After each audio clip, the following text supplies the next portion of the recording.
Well, here we are again. We are now, of course, actually, let me show you this. We are, of course, up to the Endgame course. Now, I played this introduction to you at the last part of the last video. I also said there was going to be some audio problems. It is not my fault. The recording for the rest of these, actually the recording for this one and the Psychology of Competition, seem to be both lower than all the rest of these. So I compensated a bit. I apologize for the crappy audio. As it is, I'm miking the speaker to actually make the recording. I could electronically attach it, but it would take some doing, and I don't trust the safety of that with all the electronics.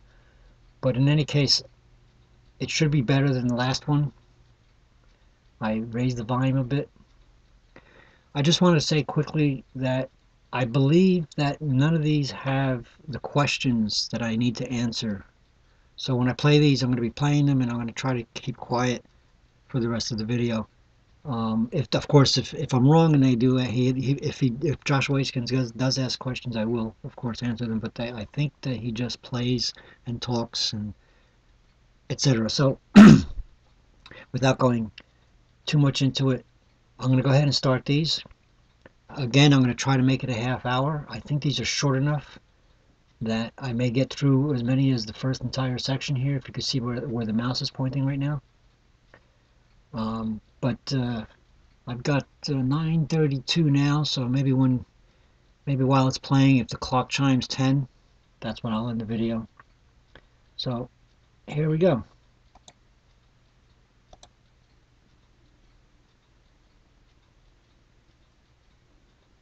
We'll begin with the most basic endgame there is, king and pawn versus king. Now obviously the fight in this type of position is over the queening of the pawn. Here, the white king wants to escort its pawn off the board, and the black king wants to prevent it.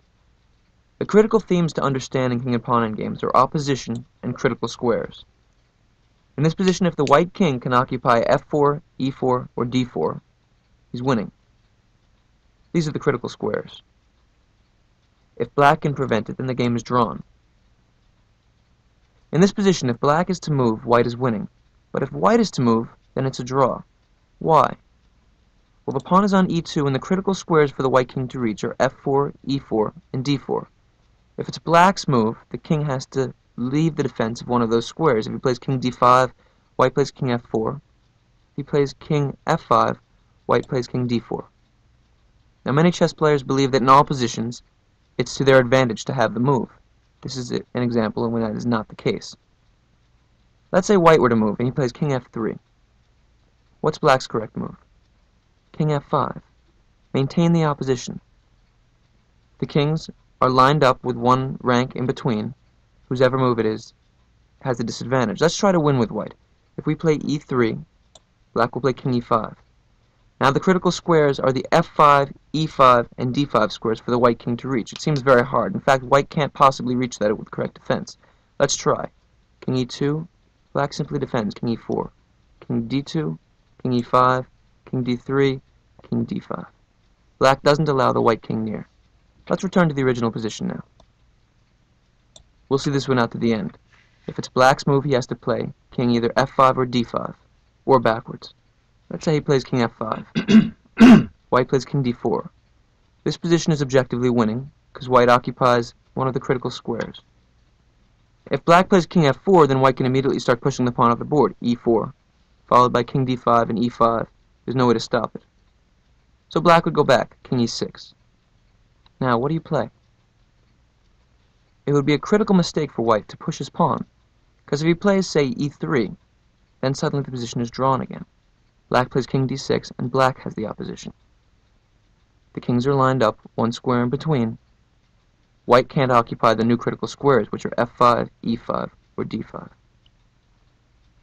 The correct move would be to play king e4. Black plays king d6, white plays king f5. Now white occupies the next line of critical squares. If the white pawn is on e3, then these are the critical squares. Black then goes king e7. Then white can play king e5. Black plays king d7, white pushes the king further back, king f6. Now let's say black storms the pawn. king d6. Now white can start pushing. e4. White occupies the critical square for the pawn to be on e4, and he's winning. Black plays king d7. And now we reach the new level, e5. The rule of the critical squares when the pawn reaches the 5th rank is that the king only has to occupy one of the squares one rank in front, and not two. So after white plays e5, no matter whose move it is, if white occupies either d6, e6, or f6, the position is winning.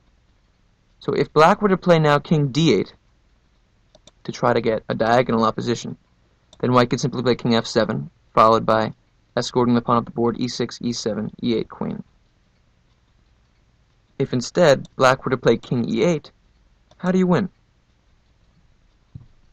Here white takes the opposition again, king e6.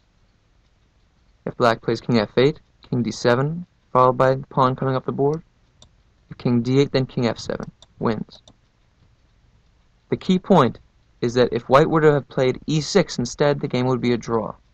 Black plays king f8, and when white pushes the pawn e7, king e8, the only legal move white can play to maintain defense of the white pawn is king e6, stalemate, it's a draw. This is the basic theory of king and pawn in games. So if we return to virtually any position, let's put a pawn on c4, a black king on c7, and a white king on d4. White to move. What is the evaluation and what is the best move?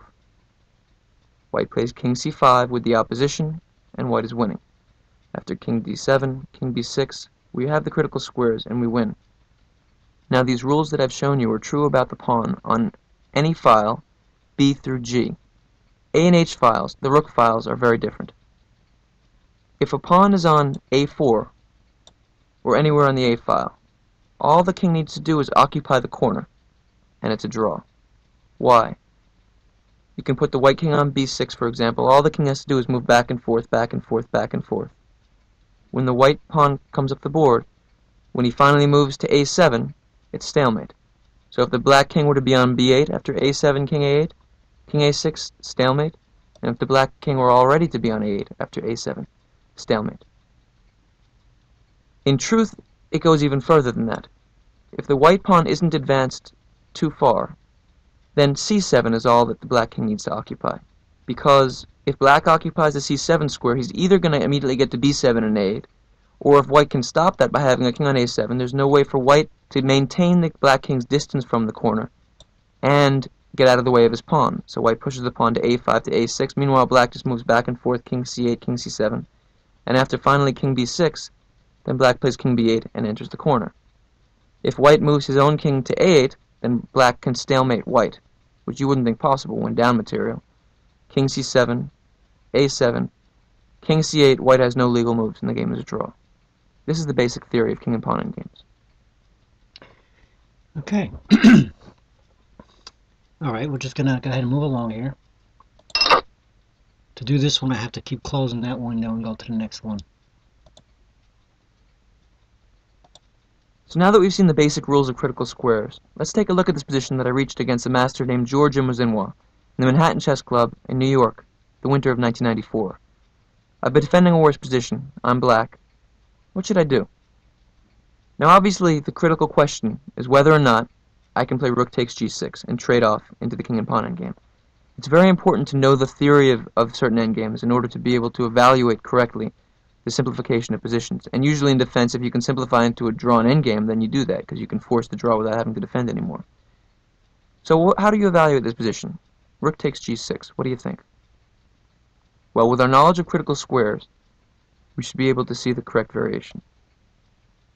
Take a few moments and think about this. What do you think? In fact, the position is drawn, because white can't occupy its critical squares. The variation runs rook takes g6, h takes g6, king f6. I'm attacking white's pawn. I'm sure you calculated that out. White has to defend it with king h5. Now I play king g7. This was the very beginning of the calculation. Now obviously, if white's king moves back, then black will simply take the pawn, and it'll be a draw. So white has to play the move g5. Black plays h takes g5, king takes g5. And now, if you didn't know about the critical squares, you might have had a hard time evaluating this position. But we know that white needs to occupy the g6 square with his own king, and he needs the pawn to be on g5 for it to be winning. Now black simply plays king g8, and after king f6, king f8. It's a draw. g7, king g8, king g6, stalemate. Now, notice, of course, in this position, it would be a terrible mistake to play either king f8 or king h8. After king f8, king f6, king g8, now white wins, g7, king h7, king f7. So the key to evaluating this position was both an understanding of opposition and an understanding of the critical squares. This is a nice simple example of how knowledge of the endgame will help you make good evaluations in long calculations. Okay. Well, so far it's only about 10 minutes. This next position was played in Las Vegas in 1998 in the National Open against an Armenian grandmaster named Laputian. He's a very strong player and excellent endgame player. Check out the position on the board. I had the black pieces, he was white, and he played rook f4. Now I was probably slightly better because I have a good central pass pawn. My king is a little more active than his. I want to come down to f3 with my rook. A critical theme in the endgames is the active king, as you guys have already seen from the earlier games. Now the question, similar to the last game, evaluate the king and pawn endgame. Should I trade or not? It's very important to be careful in assessing positions where your opponent offers you a trade into a king and pawn endgame, because chess and endgames, middle games, is very complex. There's a lot of imperfection in the game. But king and pawn endgames can be precise. There can be exact evaluations that are important to understand precisely. In this position, he played rook f4, and I have to decide, do I want to play king and pawn endgame, or do I want to play a move like rook c6 or rook g6, maintain the tension? So what you have to do now is you have to do a long calculation, which is a large part of king and pawn play. Take a few moments and calculate. After rook takes f4, g takes f4. I should probably play the move king d4 to gain space. Take it from there. This is a very deep calculation, so take your time. Don't rush. What do you think I did? An interesting psychological aspect of the situation is that when a strong player, a guy you really respect, offers you a trade, he's giving you his own judgment of the position. He's saying, I believe that this is good for me. A lot of chess players will trust the judgments of other players. If a grandmaster offers a king and pawn endgame, they'll think it must be losing, it must be good for them, so they won't go into it. But it's tremendously important to always trust yourself in chess. You're the only thing you've got. Gotta believe in your own calculation. Here I went into a deep think and figured out that I was winning. What can white do? If my opponent were to push his passed pawn with f5, I would simply go back king e5 followed by taking the pawn. I'd be up a pawn. That'd be a big mistake. If my opponent moves his king, something like king d2, then I'll just play e3 check, king e2, king e4. I'm threatening the pawn. It's a good position for me. My opponent has to wait, and he has one good waiting move. He played the move h5. Now, if I were to go back with my king, say king d5, then suddenly I'd be losing. After king e3, my king has no moves to maintain the defense of the e4 pawn. I'll be in big trouble. I played the move e3. This was still part of the calculation. Here he played f5. Did he have any options? If he were to play king f3, then after king d3, my king is escorting my pawn down, I'll make a queen and win. If he moves his king backwards, say king e1, then I can easily move over king e4, followed by king takes f4, win the pawn, and I'll have a winning game. His only option was f5, king e5, king takes e3, king takes f5. And it's from here that I intended for your calculation to begin. That first problem I asked wasn't so easy. You reach this position, now it's important to evaluate it. A lot of the time when you reach an endgame, you're tired. You've been competing for 3, 4, 5, 6 hours. You're exhausted. You don't want to think anymore. Your brain hurts. It's these moments that you have to suck it up. You have to give it everything you've got. My opponent probably offered the exchange without entering the position as deeply as he could have. I calculated very precisely. I used that last amount of energy I had and went deeper into this position. Now there are two ways for it to go. It's either going to be a race, my king going to the king side, his king going to the queen side, or he can try to defend his own king side. Well, let's look at the two options. If he were to play a move like king f3, then I could just play king g5 and take the pawn. He obviously can't defend it. What he can try to do is pin my king to the side of the board. King e4, king takes h5, king f5. Does this work? At first glance you may think that this would be a draw. King h4, king f4, king h3, king f3, king h4, king f4. White can follow the black king, keep him pinned to the back. But here I can force him into zugzwang. I can create a position where any move that he makes proves fatal. h5. Now if white could stall, if white could not move, the game would be a draw. But that's not the case. If white plays the move a4, the only legal pawn move, I just take it and make a queen. If white plays king f5, I play king g3. My pawn goes to the board. And if white plays king f3, I just play king g5. Now you recall when we looked at the king and pawn Endgames that all white has to do to stop the rook pawn is occupy the corner. Yes, but here I don't worry about that. I bring my king to the queen side, king f5, king e5, king d5. I leave him to worry about the h-pawn. The white king can't follow my king because then I'll make a queen on the king side. And if he defends with king g3, I'll just bring my king around, take the a and b pawns, and make queens over there. The white king can't defend on both sides. So now we see what the calculation was all about. It was a race. After king takes f5, he played king d4. So now if when I asked you the original position, you would reach this in your calculation and you had gone further, fantastic. Keep on going, check your calculation. If you didn't reach this point or didn't think you had to look this far, stop now. Calculate it out and tell me what the evaluation is. What do you think? So now the race went on. It was very important for me to calculate this whole thing out when I accepted the exchange of rooks, as I did. I played king g5, king c5. There's not much choice here. King takes h5, king b6. Now I move my king back, king g6. King takes a6. Have you calculated it out yet? h5. And here my opponent has three ways to try to make a queen. One is to take the pawn on b5 and push his a pawn. One is to take on b5 and then move his king and push the b pawn. And the third is to push his a pawn, and I take and try to queen the b pawn. The third example loses very quickly. After a4, b takes a4, b5. It looks like we're both queening at the same time, but the critical difference is that I'm queening with check. After a3, b6, a2, b7, I make a queen with check. The king has to move, and I can even sacrifice my queen for the b pawn and then queen my a pawn, and I win easily. After h5, he played king takes b5. Of course, I pushed again. Now he chose to move the b pawn. He played king a6, h3, b5, h2, b6, h1, I made a queen, and he played b7. What is the evaluation of this position?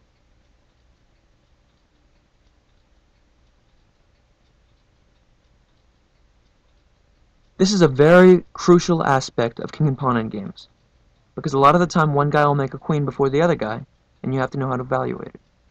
Just like critical squares, if you know the theory, then you can evaluate way ahead.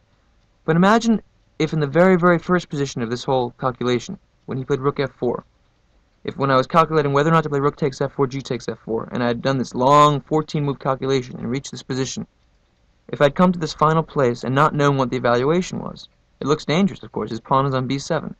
It's very important to know the basic chess theory in the endgame, and from there you can easily go on to make good decisions. This position is winning, and now we're going to look at why. I played queen c6 check, he played king a7, and I played queen c5 check, and he resigned. So now we're going to talk about why I'm winning. There are some basic rules that can help you through king and queen against king and pawn endgames. Let's take away Ezek. First I'll tell you the evaluation. If the pawn is on the 6th rank or before, it's an easy win, always. We'll only talk about the pawn being on the 7th rank. If you have the king and queen, you're always winning against a knight pawn, a queen pawn, a king pawn, or the other knight pawn. No matter how far away your king is, no matter how close his king is to his own pawn. But a rook pawn on the 7th or a bishop pawn on the 7th is a draw. Why? Let's take a look at the knight pawn first. Start from this position. The key is to bring your king to the defense of the pawn and to stop him from queening in the meantime. How do you do that? You begin by checking him. The king has to move. Now you stop the pawn and threaten it. The king has to defend. Now you check him.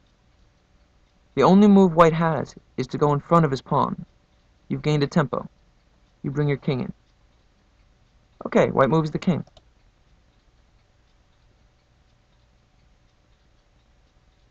Oh, what the hell? What just happened? I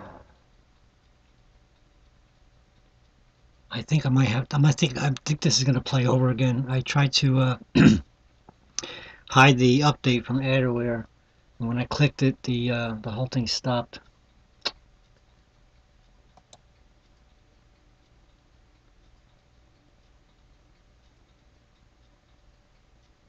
This is a very crucial aspect of king and pawn endgames, because a lot of the time one guy will make a queen before the other guy, and you have to know how to evaluate it.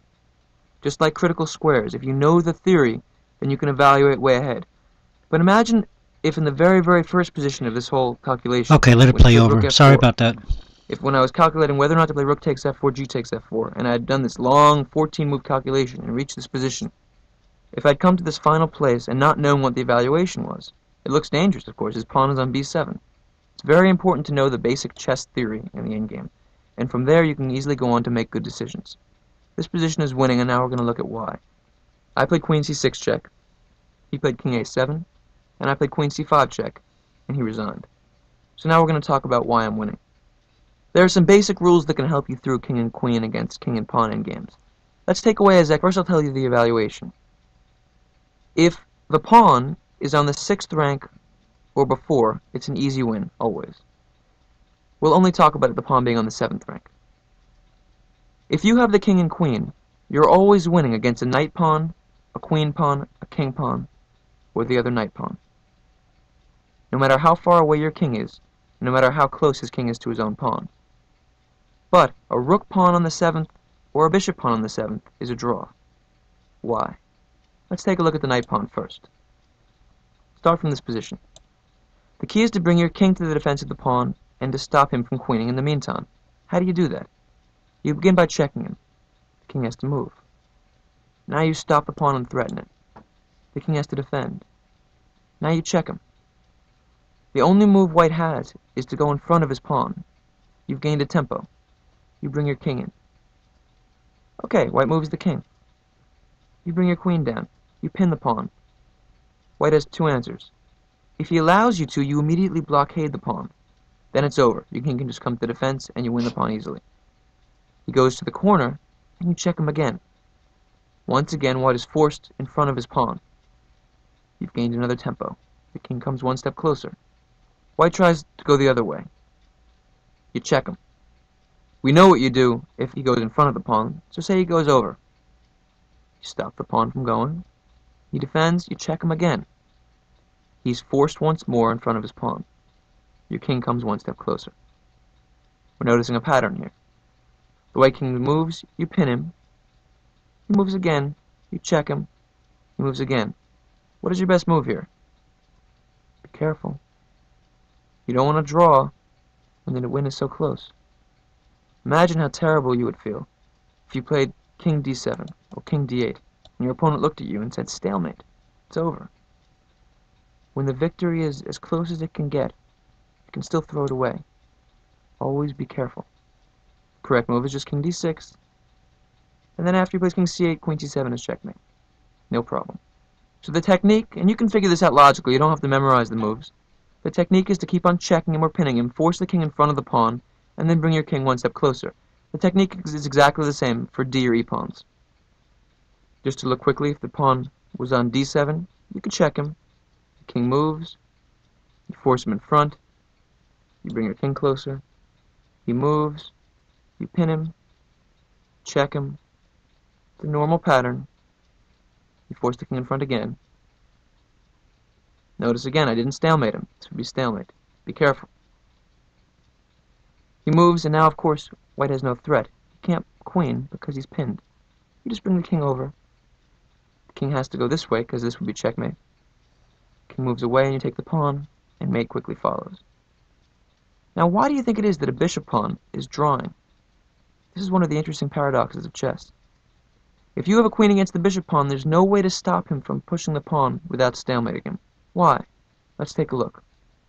You check him like you always do. He moves away. He's threatening a queen. You check him again. He moves away. You check him again. Okay, he moves. You stop him from queening. He defends his pawn. And now when we reach the critical moment, after you check him, Notice in all other positions he was forced to defend his pawn from in front, but now the key difference is that he can go to the corner, still threatening the queen, and after you take it, it's stalemate. King is stuck in the corner. And this is why the theory of king and pawn against king and queen, the bishop pawn, is drawing. Now notice, of course, that if white would have had an extra pawn on a2, then it would be winning, because after you check him, if he goes to the corner, then you could take the pawn, because this pawn could move. So we're talking about only one pawn. Often it can be to the defender's disadvantage to have extra pawns on the board, because it gets in the way of stalemate. Why is the rook pawn drawn? That's a little more obvious. You check him, he moves, you try to defend, and then when you give him that final check to try to force him in front of the pawn, he just goes there. You don't have the time to bring your king in, because that would be stalemate once more. So now we see the theory of king and queen against king and pawn. Let's return to that final position I had against Laputian. After I played queen c5 check, he resigned. Why? Because it's a knight pawn, first of all, so we know I'm winning. So when he moves in front of his b pawn, if I want to, I can just take his a pawn. Although there's no need, I can just bring my king. As a final review, if you have a king and queen against a king and pawn, this position is drawn, the rook pawn. This position is winning, because you can force the king over. This position, once more, is drawn. The black king can't come closer, because in the critical moment, the king can move to the corner, and you can't take the pawn because of stalemate. This position, once more, is winning. You force the king in front of the pawn. Similarly, this position is winning. You can force the king in front of the pawn, step by step, bring your king closer. The bishop pawn, the same on either side, drawn. The king can go to the corner. The rook pawn, also drawn. The king can go to the corner. You can't make any progress. And that's the theory of king and queen against king and pawn. Keep that in mind in your calculations. Now that you know the basic rules of king and queen against king and pawn, I have to tell you a couple exceptions to keep your eye out for. First of all, a lot of the time these endgames come about when there are races and one side queen's right before the other one. For example, if it's black to move here, h4, a5, h3, a6, h2, a7.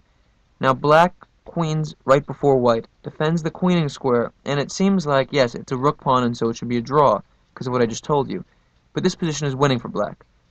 If the queen can ever occupy the queening square, it's over. Winning. The only way this would be a draw is if the white king could come to b8. This is a draw. But in this position, after queen a8, it's all over. King defends, and step by step the black king comes in, forces the king back. You take the pawn, and you win the game. The exact same thing can be said about bishop pawns. This position, white to move, is winning for black. King b6, queen c8, over. You occupy it, the king comes in. But after king b7, now this is a draw because of the stalemate that we saw. Always look out for the exceptions. Don't just be dogmatic when you know a rule. Know the principles, and then check it for yourself. There are a lot of exceptions in chess.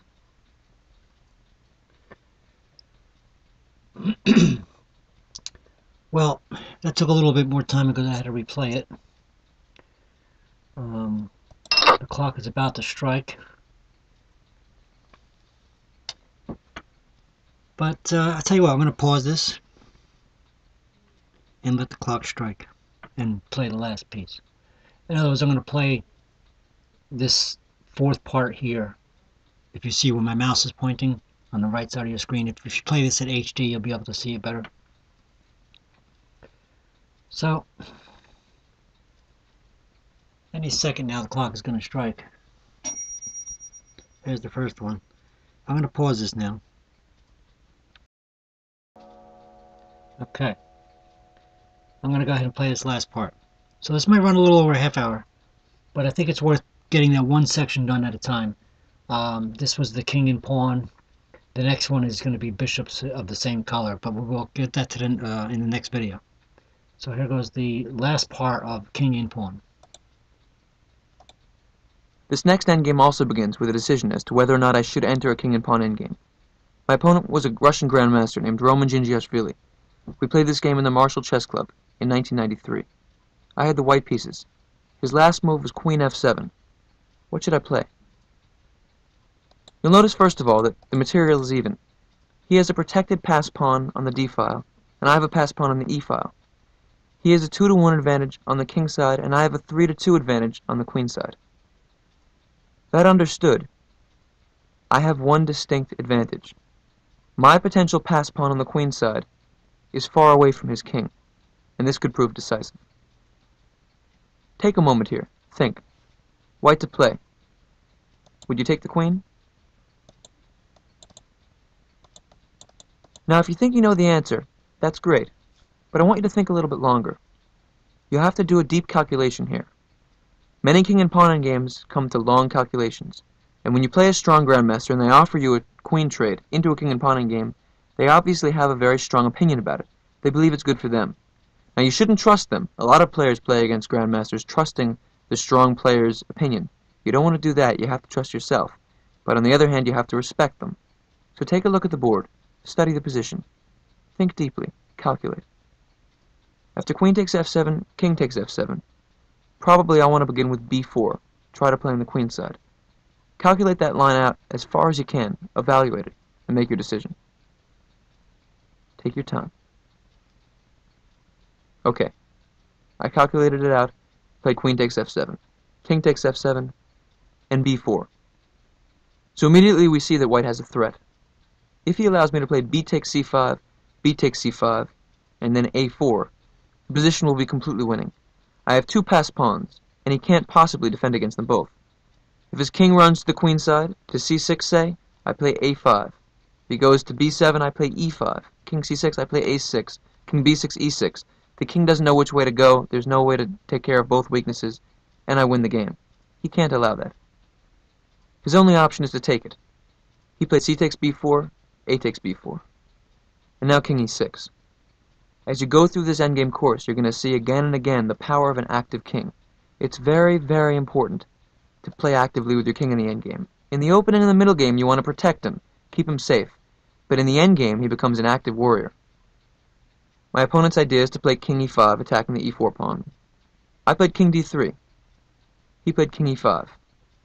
I was attacking his d4 pawn. So now we see a relationship between the two kings. If you imagine that nothing's on the board now, except for the king on e5 and my king on d3 and our 2 central pawns, this is an example of mutual zugzwang. Either king that moves will lose a pawn. This is a very important concept in the endgame, and one that we'll see again and again in this course. If black moves, for instance to e6, then king takes d4, white's won the pawn. And if white moves, any move that he makes will result in the loss of a pawn. King moves, king takes e4. Now let's return to the game. In this position, it's white to move. We had both calculated this out before going through the endgame, but we came to different conclusions. Take your time now. White to move. I want you to find the best move, and I want you to evaluate it. Let's see how much you see. Think for a while.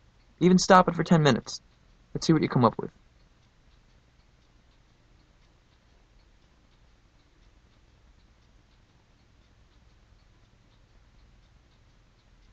Well, I'm not stopping it for 10 minutes. White has 2 good options.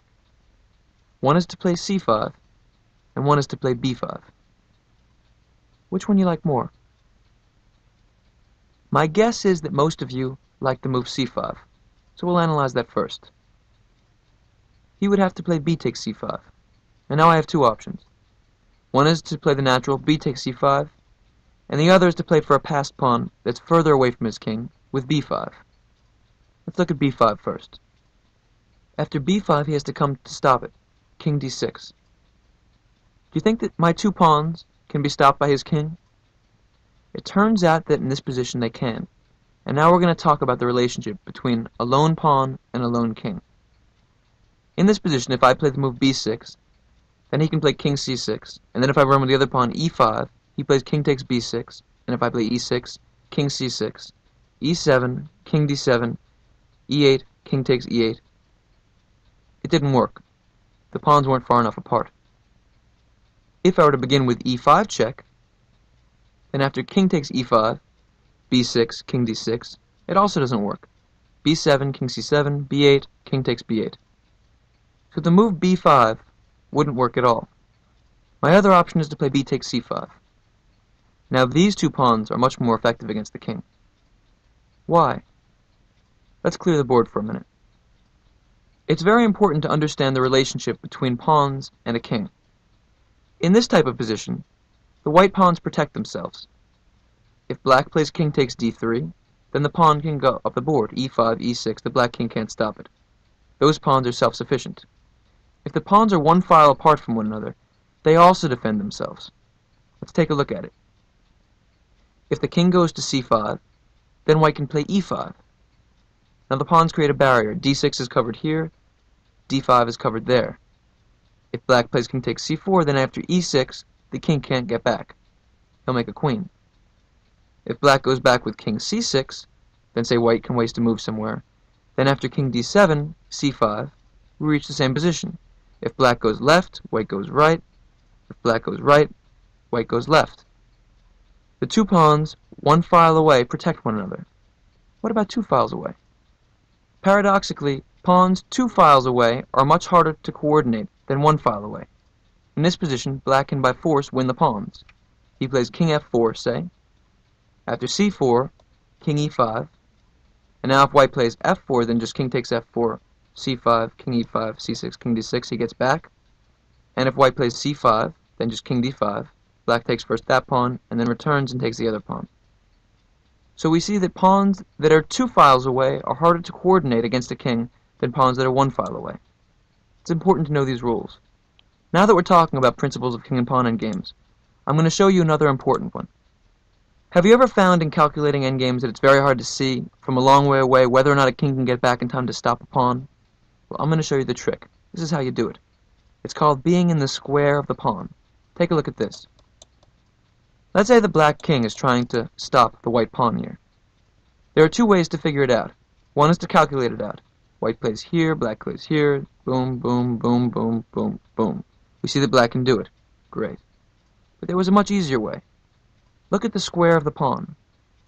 If the black king is within the square of the pawn, no matter whose move it is, he can get back in time. In this position, you're within the square. In this position, you're not within the square. Now let's test it out. We couldn't get back in time.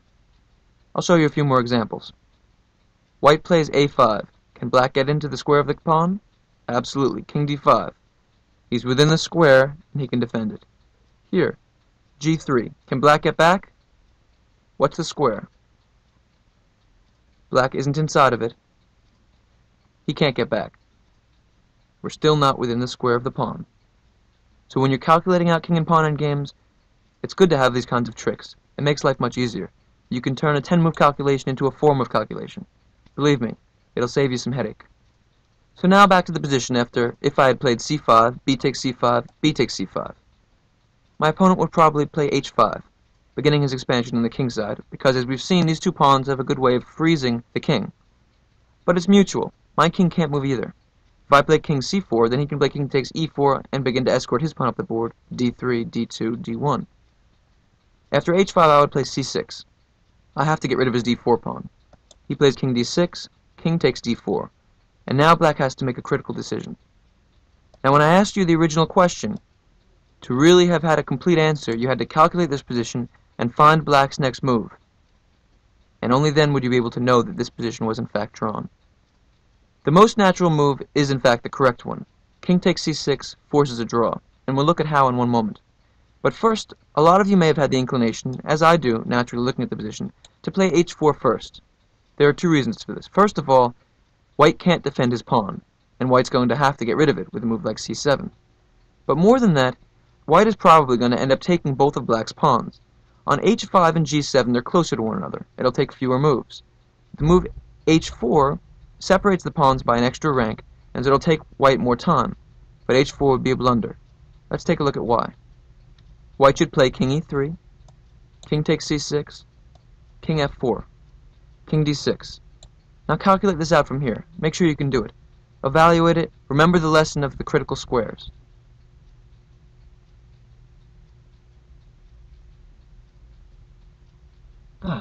Well, now he says, and you can read the side of this. Pausing while you think about the current position. Press play button from the move list to resume.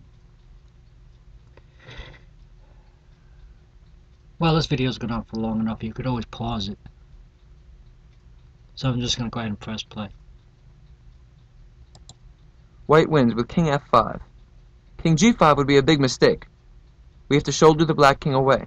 If king g5, he would have king e5, and we've lost a lot of time. King f5 is the key. He would play king e7, and after king g6, king e6, king takes g7, king e5, king g6, king takes e4, white wins by just one tempo. King g5 keeps the black king out of the f4 square, and we don't have to calculate any further because we know the rule of the critical squares. After the next move, king takes h4, white is on the critical squares of the white pawn. We know that if the pawn is on the second rank, if white can cover the f4, g4, or h4 squares, he's winning. This is a winning endgame. I should mention, of course, that in this final position, if black tried to play h3, trying to get it to be a rook pawn, white still wins, g takes h3, and black can't reach the corner, because after h4, king e6, white plays king g6. Again, shouldering the black king away, king e7, h5 would be a terrible blunder, because he would get to play king f8 to g8 to h8 drawing. The correct move would be king g7, shouldering the king once more, and white just easily wins. So sometimes we can outsmart ourselves. A lot of players would intend to play king takes c6, but then would say, wait a minute, maybe h4 is a little better, and would blunder away the game like that. The best move is the simple. King takes c6, white plays king e5, black plays king d7, and after king f5, black has only one way to draw, king d6. King e7 would lose to king g6. Take a look at it. You'll notice that white's an extra tempo ahead. After king d6, white should waste a move with g3. Now if black goes back to e7, again white will be winning. King g6 takes g7, back, takes h5. Play out the variation on your own. You'll see it's winning.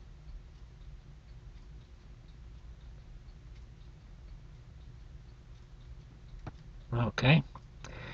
So I see I'm going to have a little task ahead of me for the rest of these things, and it looks like Josh Waitzkin likes to pause and make it unpause.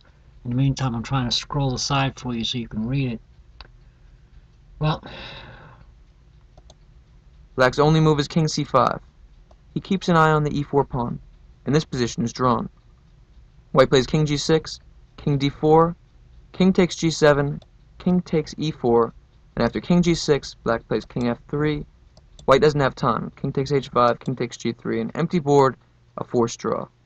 And because of this position, going back 10 moves, on the 44th move, c5 would have been a critical mistake. I didn't play it. Those of you who said b5 was the correct move, congratulations, very good. This is what Gingy missed. It's very easy to skip past a move in calculation, to only look at the most obvious. After b5, black can't defend, and in truth, Gingy resigned here. Why? If king d6, king takes d4, I'm up a pawn, and I win easily. He can't move the king, so his only other option is to start expanding on the king side, with h5. But now there's a critical difference. I play the move c5, and after b takes c5, b6, everything has changed. He can't defend both my pawns now, my b and e pawns, because they're further up the board. After king d6, e5 check, black loses. If king takes e5, b7, and we see black isn't in the square of the pawn. And if king c6, e6, black can't handle both pawns. If king d6, I play b7, and if king takes b6, I play e7, I make a queen, no problem. So returning to the first position, the critical moment in both of our calculations was here. If I had played c5, b takes c5, b5, black could have stopped it. By playing b5 a move earlier, we reached this position. And after e5, he couldn't handle both pawns. So king and pawn endgames are very, very precise. Don't be afraid sometimes to take 15 minutes and calculate it out. I'm sure you've heard it before. Don't move until you see it. okay. We are at about 40 some odd minutes, and I'm going to end the video here. I sincerely hope you've come a long way in your chess since you've been watching my videos. Please subscribe, share it with your friends. Don't fall asleep to them, although maybe a little osmosis went up. Anyway, have a good night, and keep on playing.